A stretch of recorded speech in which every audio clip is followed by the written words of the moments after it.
নদিয়ার ছবিটা দেখে নি, পলাশ রয়েছেন আমাদের সঙ্গে। পলাশ, রাত পোহালে রামনবমী নদিয়াতে ঠিক উত্তেজনার পারদ কতটা রয়েছে এই মুহূর্তে?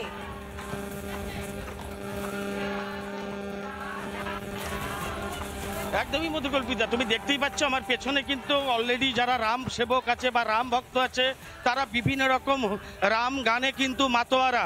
আজকে হনুমান জয়ন্তী, হনুমানের পুজো হলো, কিছুক্ষণ আগেই পুরোহিত মশাই এসেছিলেন, সেই সময় এখানে খুব আড়ম্বরের সঙ্গে হনুমান পুজোটা কমপ্লিট হলো। আর রাত পোহালেই হচ্ছে রামনবমী, এখানে প্রচুর ভক্ত সমাগম হবে। আমি একটুখানি সাইড দিতে বলবো, একটু দেখাবো। এই সুসজ্জিত রথে করে প্রভু রামচন্দ্রের তার মূর্তি বা রঘুনাথজির যে মূর্তি, সেই মূর্তি আলোকসজ্জায় সজ্জিত করে এই শান্তিপুর শহরের রাজপথ দিয়ে কিন্তু তারা একটা প্রসেশন তৈরি করবে। সকাল থেকেই এই রাম সেবকদের বা রাম ভক্তদের ভেতরে একটা প্রস্তুতি পর্বের উন্মাদনা চরমে। গতকাল এখানে ভাগবত পাঠের মধ্য দিয়ে গতকাল এই অনুষ্ঠানের সূচনা হয়েছে। আজকে সকাল থেকে বিভিন্ন ধর্মীয় গান হচ্ছে। এদের ভেতরে কতটা উন্মাদনা বা কি ধরনের প্রিপারেশন নিচ্ছে, এখানে তো জেলার বাইরেও বিভিন্ন জায়গা থেকে প্রায় 300 বছরের পুরনো, আপনারা যেটা বলেছেন এত 300 বছরের পুরনো এই মন্দিরে কতটা কি উন্মাদনা আপনাদের?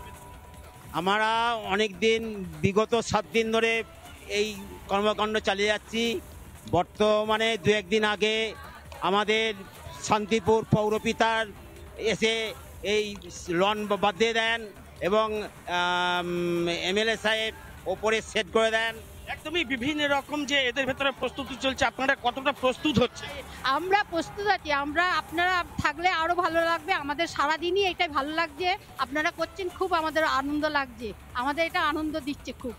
এই যেন হয়ে যায়, এগুলো করলে খুব ভালো পাবো আমরা।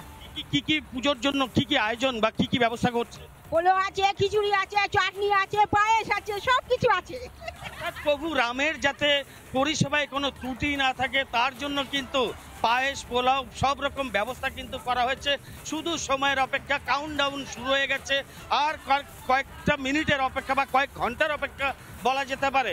যতই পুলিশ প্রশাসন যতই করা হাতে ব্যবস্থা নিক না কেন, এই রাম কাউন্টডাউন শুরু হয়ে গিয়েছে। আর মাত্র কয়েকটা ঘন্টার অপেক্ষা, তারপরেই রামনবমী, রাজ্য জুড়ে উৎসবের আমেজ। তুমি থাকো আমাদের সঙ্গে। পলাশ, আমার সঙ্গে রয়েছেন একাধিক প্রতিনিধি, তবে সেন্ট্রাল এভিনিউ ছবিটি আপনার দেখে নেব। সরাসরি রয়েছেন আমাদের প্রতিনিধি তুলিকা রয়েছেন, তুলিকার কাছে চলে যাবো। তুলিকা, সেন্ট্রাল এভিনিউতে এই মুহূর্তে রাম মন্দির মানে রাম পুজোকে কেন্দ্র করে প্রস্তুতি পর্ব ঠিক কোন পর্যায়ে রয়েছে?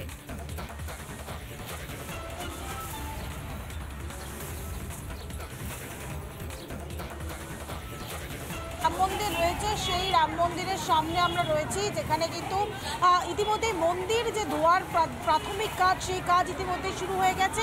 তারপরেই মন্দির সাজানোর কাজ আজকে সন্ধ্যেবেলা থেকে শুরু হবে এবং প্রত্যেকটি স্টেপে শুরু হবে। এবং আমি একটুখানি বলবো মোহিতকে ভিতরে আসার জন্য। এবং যে ছবি তুমি এই মুহূর্তে দেখতে পাচ্ছ, একদিকে যেরকম যে কিছুক্ষণ আগেই ঠাকুরের যে ভোগ প্রসাদ, সেই প্রসাদ নিবেদন করা হয় এবং তারপরেই আগামীকাল থেকে ভোর 5টা থেকে প্রতিদিনকার মতনই যেরকমভাবে যে পুজো আরতি শুরু হয় এবং সকাল 9টা পর্যন্ত সেই জনসাধারণের জন্য সেই দরজা খোলা থাকবে এবং 11:30 থেকে, অর্থাৎ 2.5 ঘন্টা পর আবার 11:30 থেকে রাত 10টা পর্যন্ত এই যে মন্দির, সেই মন্দির জনসাধারণের জন্য খোলা থাকবে। এই মুহূর্তে আমি একটুখানি চেষ্টা করব, যিনি এই মুহূর্তে রয়েছেন এই যে সেন্ট্রাল অ্যাভিনিউ রাম মন্দিরের যিনি সদস্য, তার সঙ্গে একটু কথা বলার চেষ্টা করবো। তার কারণ হচ্ছে যে একদিকে যে রামনবমী, সেই রামনবমীকে লক্ষ্য করে আপনাদের কী কী প্রস্তুতি রয়েছে আগামীকালের জন্য? প্রস্তুতি কী রয়েছে আগামীকালের জন্য? আমাদের তো এখানে যে আমাদের রেগুলার যে সিস্টেম আছে, সেই সিস্টেম হিসাবে মন্দির খুলে। রামনবমীর দিন স্পেশালি কী হয়, 9টার সময় বন্ধ করে ঠাকুরের সাজানো, পোশাক পাল্টানো, এসব পাল্টানো, 2.5 ঘন্টা বন্ধ থাকবে। 2.5 ঘন্টা পরে আরতির সাথে মন্দির খুলবে আর 11:30 থেকে রাত্রি 10টা অবধি চলবে। প্রসাদ ডিস্ট্রিবিউশন করা হবে আর দর্শনার্থী আসা যাওয়া করবে। এক গেট দিয়ে এন্ট্রি আছে, এক গেট দিয়ে এক্সিট আছে, এই ব্যবস্থা। কালকের জন্য শুধুমাত্র এটা কালকের জন্য, কারণ একটি গেট দিয়ে এন্ট্রি করে আরেকটি গেট দিয়ে, এটা অনলি ফর রামনবমী। এই মেন গেট দিয়ে এন্ট্রি হবে, আর একটা পাশে আমার সেকেন্ড গেট আছে, ওটা দিয়ে এক্সিট হবে, যাতে আর সুবিধা না হয়। সকাল 11:30টার পর থেকেই সাধারণ মানুষের জন্য প্রসাদ বিতরণ করা হয়। হ্যাঁ, রাত্রি 10টা অবধি ওটা চলে। পুলিশি কোনো ব্যবস্থা? পুলিশের পুরো ব্যবস্থা আছে, আমাদের লোকাল যে থানা আছে, লোকাল থানা এখানে সারাদিন থাকবে, রাত্রি 10টা অবধি থাকবে পুলিশের।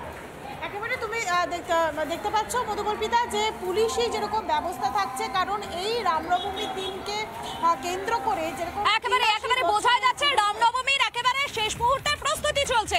আর মাত্র কয়েক ঘন্টার অপেক্ষা, তারপরেই রামনবমী এবং তাকে কেন্দ্র করেই শহর কলকাতা থেকে শুরু করে রাজ্যের বিভিন্ন প্রান্তে প্রস্তুতি পর্ব চলছে। আপনাদেরকে দেখালাম central Avenue, new town, Howrah এবং নদিয়ার ছবি। বিভিন্ন জায়গায় প্রস্তুতি পর্ব একেবারেই তুঙ্গে।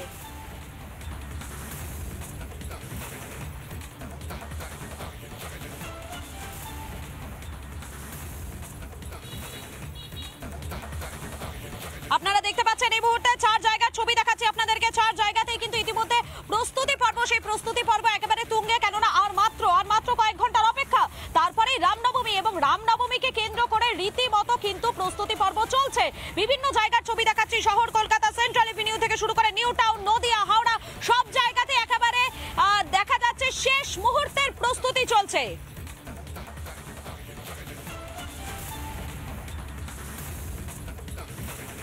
শুধুমাত্র নিউ টাউন নয়, এর পাশাপাশি রাজ্যের বিভিন্ন জায়গায় রাম মন্দিরগুলোতে সেখানে কিন্তু রীতিমতো তৎপরতার সঙ্গে কাজ চলছে। আমার সঙ্গে যেমন তুলিকা এবং ঐন্দ্রিলা, তারা দুজনেই রয়েছেন। এর পাশাপাশি নদিয়া থেকে পলাশ রয়েছেন এবং হাওড়ার রামরাজতলা থেকে রয়েছেন প্রসেনজিৎ। আমি প্রথমে হাওড়ার রামরাজতলার ছবিটা দেখে নেব, প্রসেনজিতের কাছে চলে যাবো। প্রসেনজিৎ, এই মুহূর্তে ছবিটা ঠিক কেমন সেখানে? দেখো, একেবারে সকাল থেকেই ভক্ত সমাগম রীতিমতন শুরু হয়ে গেছে। রাজা রাম কিন্তু রীতিমতন সেজে উঠছে। তুমি দেখতেই পাচ্ছ যে তার বিজ্ঞ ছবিটা তুমি দেখতেই পাচ্ছ যে রাজা রাম কিন্তু সেজে উঠেছে। একের পর এক তার প্রস্তুতির কাজ শেষ করার চেষ্টা চলছে। অপরন্ত যারা ঠাকুরের যে চক্ষু প্রতিষ্ঠা এবং তার পাশাপাশি তার সোনার গহনা সহ একাধিক জিনিসপত্র, সেইগুলোকে বিজ্ঞকে পরানো হচ্ছে এবং তার মূর্তি সাজো সমরায় সেজে উঠছে।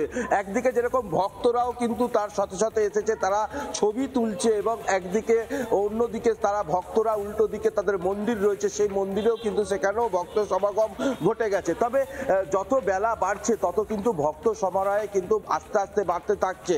কারণ যেটা জানা যাচ্ছে যে ভক্ত সমাগম, এই যে বোন তোমরা কোথা থেকে এসেছেন? আমি বি গার্ডেন।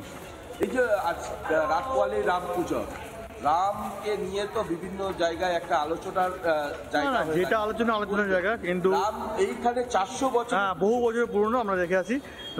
রামের সঙ্গে কোনো পলিটিক্যাল কোনো যুক্ত হয় না। একেবারে তুমি বুঝতেই পারছো মধুকল্পিতা, তুমি এই যে এরকম একটা পুজোকে কেন্দ্র করে যেভাবে তাদের উদযাপনটা শুরু হয়ে গেছে, রাত্রি 2টো থেকে এই পুজো শুরু হবে এবং সেখানে ভক্ত সমাগম হবে। এবং এইটা হচ্ছে 400 বছরের এই অযোধ্যা রাম নিয়ে আসা হয়েছিল, এখানে প্রাণ প্রতিষ্ঠা করা হয়েছিল প্রায় 400 বছর আগে, এবং সেই থেকেই এই পূজা সমারোহে পালিত হয়ে রয়েছে। হাজার হাজার ভক্তরা তারা রীতিমতন এই রামতলা থেকে একেবারে রামরাজা স্টেশন, সেই স্টেশন সংলগ্ন একটা লম্বা লাইন পড়ে যায়, এবং সেই লাইনে কিন্তু প্রচুর ভক্তরা তারা ভক্ত সমাগম ঘটে। এবং একদিকে যেরকম ভক্ত সমাগম ঘটবে, আর অন্যদিকে কিন্তু রামরাজাতলার এই সমারোহ রাত 2টো থেকেই একেবারে শুরু হয়ে যাবে। একেবারে প্রসেনজিৎ, বোঝাই যাচ্ছে সেখানে তো শত শত রব, একেবারে প্রস্তুতি পর্বটা তুঙ্গে। তুমি থাকো আমাদের সঙ্গে, আবারও পরবর্তীতে আসবো। নানা ধরনের কন্টেন্ট দেখার জন্য লাইক করুন, শেয়ার করুন আমাদের ফেসবুক পেজ, সাবস্ক্রাইব করুন আমাদের ইউটিউব চ্যানেল। পাশাপাশি অন্যান্য ব্রেকিং নিউজের জন্য অবশ্যই চোখ রাখুন রিপাবলিক বাংলায়।